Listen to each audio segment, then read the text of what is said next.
Hello students, आज हम हमारे एनडीए मैथ्स की शुरुआत करने जा रहे हैं जिसका पहला टॉपिक है क्या, लॉगरिथम। ठीक है, तो ये कोई ऐसा बहुत ज़्यादा टफ टॉपिक नहीं है। आपको जस्ट बेसिक प्रॉपर्टीज़ के बारे में पता होना चाहिए। अगर आपको बेसिक प्रॉपर्टीज़ पता है देन डेफिनेटली आप सारे क्वेश्चंस कर लोगे। तो अभी फिलहाल हम पहले प्रॉपर्टीज़ देखेंगे, देन इसके बाद डायरेक्टली हम क्या करेंगे, प्रॉब्लम सॉल्व करेंगे। ठीक है, तो लॉगरिथम क्या है देखो जरा ध्यान से। हमारे पास एक नंबर है, उसका पावर है। ठीक है, ये मान लो लेफ्ट हैंड साइड है, ये उसकी क्या है, राइट हैंड साइड। तो मुझे लॉग यूज करना है, मुझे इसको लॉग में कन्वर्ट करना है। तो जब मुझे इस नंबर को लॉग में कन्वर्ट करना है तो एकदम सिंपल सा फंडा है। ये जो बेस है, बेस सेम रहेगा। आपका ये जो पावर है, पावर क्या हो जाएगा, चेंज हो जाएगा। ये वाली पावर आ जाएगी यहाँ पे और ये नंबर आ जाएगा यहाँ, और आगे से क्या लग गया, लॉग। ठीक है, बेसिक सा फंडा। एक छोटा सा एग्जाम्पल लेते हैं। 10 का पावर b है और आंसर क्या आ रहा है 1000। मुझे इसको क्या करना है, लॉग में कन्वर्ट करना है। ठीक है, जैसे हम लॉग इंप्लीमेंट करेंगे कि 3 आ जाएगा 1000 की जगह पे और 1000 आ जाएगा 3 की जगह पे। ठीक है, तो अभी एक बेसिक आइडेंटिटी है, फंडामेंटल लॉगरिथमिक आइडेंटिटी बोलते हैं इसको। क्या है ये कि एक नंबर है आपके पास a, उसके बाद लॉगरिथम है, फिर ये जो आगे आपको नंबर दिया है वही नंबर लॉग के बेस में है, देन उसकी एक स्पेसिफिक पावर है। तो क्या ध्यान में रखना है कि अगर बेस का नंबर लॉग के आगे वाले नंबर से क्या है, मैच कर रहा है, तो हम लोग इसको क्या कर सकते हैं, कैंसिल कर सकते हैं। डायरेक्ट आंसर क्या आ जाता है हमारा, बी है। ठीक है, अब ये एक्चुअल में देखने जाओगे अगर तुम लोग तो ये आगे नहीं है। ठीक है, ये एक्चुअल में इसके क्या है, पावर में है। मतलब a के पावर में लॉग, फिर a बेस में और उसके बाद क्या है, b। तो ये दोनों चीजें क्या हो चुकी है, सेम हो चुकी है। तो ये पूरा टर्म क्या हो जाएगा, कैंसिल, एंड फाइनल आंसर से क्या हो जाता है, b होता है।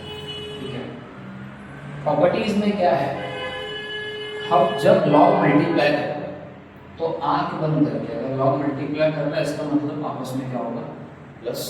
ठीक है, अगर डिवीजन हो रहा है तो वहाँ पे क्या होगा, माइनस। अब एक चीज़ याद रखना, हम लोग ने यहाँ पे सब जगह बेस में क्या यूज़ किया है, a यूज़ किया है। ठीक है, जनरली जब आप प्रॉब्लम सॉल्व करोगे तो आपको बेस में हमेशा क्या मिलता है, 10 मिलता है। ठीक है, तो इस चीज़ का ध्यान रखो। मल्टीप्लाई में है तो चीज़ें क्या करेंगी, प्लस। अगर डिवाइड में है तो चीज़ें क्या करेंगी, माइनस। ओके, अब मान लो लॉग बेस में a है, उसके पावर में b है, मतलब साथ में उसके b है, और उसके पावर में एक और नंबर है। तो लॉग की प्रॉपर्टी क्या बोलती है कि आपके लॉग वाले नंबर के साथ में अगर एक पावर एक्स्ट्रा है आपके पास, तो आप उस पावर को उठा के कहाँ ले आओगे, आगे ले आओगे। तो इस तरीके से क्या हो जाएगा, ये चेंज हो जाएगा। आपके पास है ये लॉग b, बेस में क्या दिया हुआ, c दिया हुआ। इसको एक और तरीका है लिखने का, क्या, log b divide by log c। Generally in cases में बेस हमेशा क्या होता है, सेम होता है। नेक्स्ट प्रॉपर्टी क्या है, ये दिया है, ये दिया हुआ है तुमको कि log a बेस में क्या है, b। ठीक है, तो मुझे अगर इसका बेस चेंज करना, मतलब बेस वाले टर्म को नीचे लेना है और इसको ऊपर की तरफ भेजना है, तो हम इसको किस में लिख सकते हैं, 1 अपॉन के फॉर्म में। ठीक है, 1 अपॉन के फॉर्म में लिखोगे तो दोनों आपस में प्लेस क्या करेंगे, चेंज करेंगे। एक ये प्रॉपर्टी है, क्या बोला है यहाँ पे, देखो ध्यान से देखना। यहाँ बेस में b है, यहाँ बेस में c है, दोनों आपस में क्या कर रहे हैं, मल्टीप्लाई कर रहे हैं। ठीक है, तो ये b और ये b, मतलब कि दोनों टर्म क्या है, सेम। तो हम लोग इसको किस तरीके से लिख सकते हैं, log a और बेस में क्या आ जाएगा, c आ जाएगा। अगर पावर मतलब log के साथ में जो नंबर है वो, और जो आपका नीचे बेस है वो, अगर दोनों सेम है तो आंसर डेफिनेटली क्या हो जाता है, 1। ठीक है, अगर log जो बेस नंबर है उसके ऊपर अगर 1 दिया हुआ तो आंसर डायरेक्टली क्या हो जाता है, 0। और अगर log आपको एक्सपोनेंट के फॉर्म में दिया हुआ, मतलब यहाँ पे e मेंशन किया हुआ है और उसके ऊपर कोई नंबर है, तो वो नंबर डेफिनेटली कहाँ आ जाएगा, आगे की तरफ, और ये a कहाँ से हो जाएगा, x की जगह। मतलब ये और ये आपस में क्या कर लेंगे, अपना जो प्लेस है वो चेंज कर लेंगे। ठीक है, ये कुछ बेसिक प्रॉपर्टीज है, बेसिक प्रॉपर्टीज के बारे में आपको पता होना चाहिए। अब हम डायरेक्टली क्या करेंगे, प्रॉब्लम सॉल्व करना शुरू करेंगे। हाँ, तो स्टूडेंट जैसे कि अभी पहला क्वेश्चन देखो, इसमें क्या दिया है कि log a plus under root a square plus 1 plus log 1 upon a plus under root a² + 1 equals to. अब ध्यान से देखो, यहाँ भी लॉग है, यहाँ भी लॉग है, यहाँ क्या है प्लस। डायरेक्टली हम कौन सी प्रॉपर्टी लगाएंगे, लॉग a इंटू बी क्या होता है लॉग a प्लस बी। अब अगर ये प्लस में इसका मतलब इसमें आएगा इंटू क्या लिखेंगे लॉग,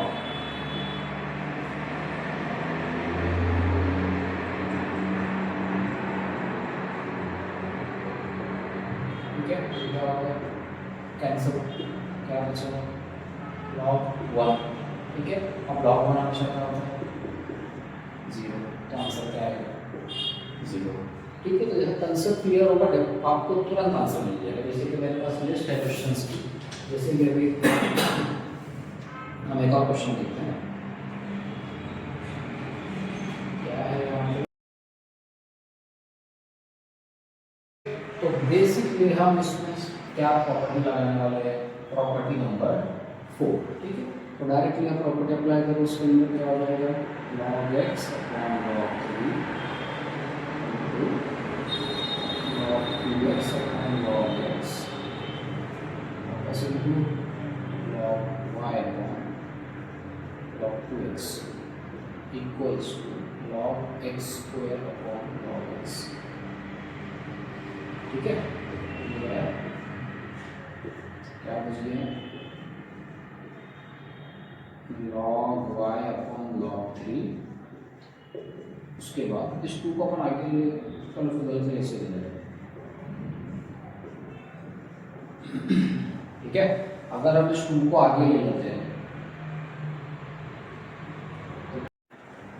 हाँ, तो अब अपने पास क्या बच गया है, तो मैं इस log 3 को वहाँ भेज देता हूँ, तो क्या आ जाएगा log y equals to 2 log 3, ठीक है। हमने प्रॉपर्टी पढ़ी है, अगर ये नंबर है यहाँ पे तो मैं इसको ऊपर ले जा सकता हूँ, क्या हो जाएगा log 3 का स्क्वायर, 3 का स्क्वायर कितना 9, तो y की वैल्यू कितनी हो गया हमारे पास। ये देखने में नहीं लग रहा, मैं तो पूरा सॉल्व करके दिखा रहा हूँ आप लोगों को, बट कंसेप्ट क्लियर है तो इतना ज़्यादा मगजमारी करने की ज़रूरत नहीं, ठीक है। तो नेक्स्ट क्वेश्चन देखते हैं।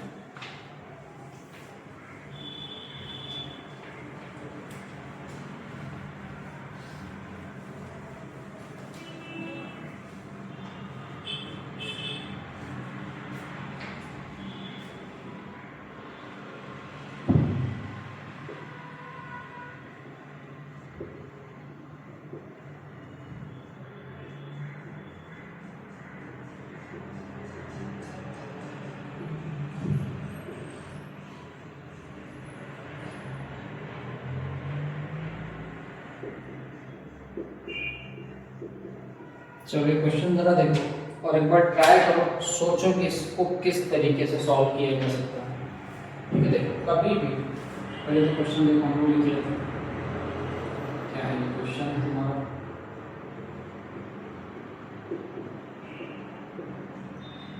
ठीक है। ये जो ऊपर के सब नंबर है लॉग की प्रॉपर्टी के, इस वाली प्रॉपर्टी के अकॉर्डिंग से सब क्या आ जाएंगे, आगे आ जाएंगे, आगे ले लो,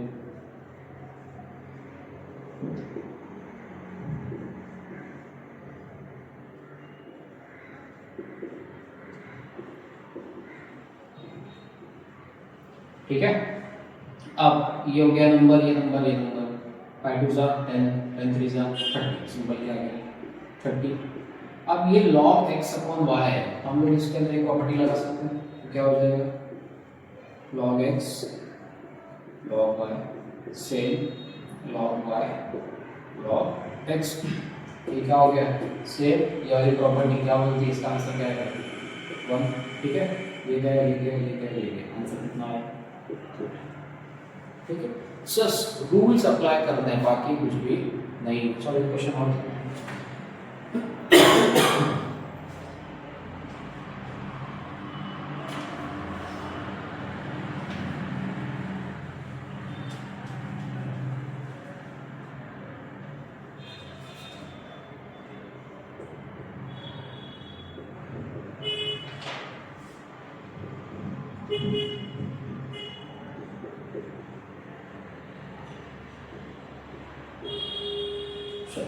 अब ये क्वेश्चन जरा ध्यान से देखो, क्या लग रहा है दिमाग में, क्या आ रहा है, किस तरीके से तुम लोग इसको सॉल्व कर सकते हैं, जरा सोचो।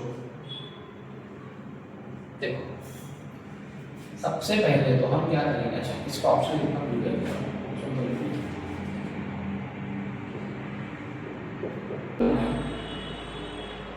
4 का स्क्वायर लिख सकता हूँ, और 64 को क्या लिख सकते हैं हम लोग, 4 का क्यूब, ठीक है। 36 को हम लोग 6 का स्क्वायर लिख सकते हैं, और 216 को क्या लिख सकते हैं, 6 का क्यूब, ठीक है। अभी क्या होगा, लॉग की एक प्रॉपर्टी है, उस प्रॉपर्टी के अकॉर्डिंग हम लोग क्या करेंगे, इसको भी आगे ले लेंगे और इसको भी क्या करेंगे, बाहर ले लेंगे, ठीक है। तो क्या होगा, 3/2 log 4 प्लस 3/2 log 6 इसका आंसर तो क्या होगा, 1 बचा गया, 3/2 क्या हो गया, 6/2, आंसर कितना आया, 3, ये रहा हमारा ऑप्शन, समझे। तो कुछ इस तरीके से तुम्हारे लॉग के क्वेश्चन सॉल्व होते हैं, प्रॉपर्टीज ध्यान में रखो और बिना सारे प्रॉब्लम्स सॉल्व करो, ठीक है। तो लॉगरिथम का इतना लिमिटेड कंटेंट ही मैं तुम लोगों को सिखा रहा हूँ, क्यों, क्योंकि लॉगरिथम से 2-3 क्वेश्चन आते हैं, किसी साल तो क्वेश्चन नहीं भी आते, ठीक है। तो इसके बाद हम जो अगले टॉपिक पे जब हम मिलेंगे वो रहेगा हमारा ट्रिग्नोमेट्री फंक्शन, क्योंकि मैक्सिमम क्वेश्चन ट्रिग्नोमेट्री, प्रोबेबिलिटी, इन सब चीज़ें से आते हैं। तो हम पहला ट्रिग्नोमेट्री कवर करेंगे, उसके बाद बाकी के टॉपिक धीरे धीरे क्या करेंगे, कवर करते हैं, ठीक है।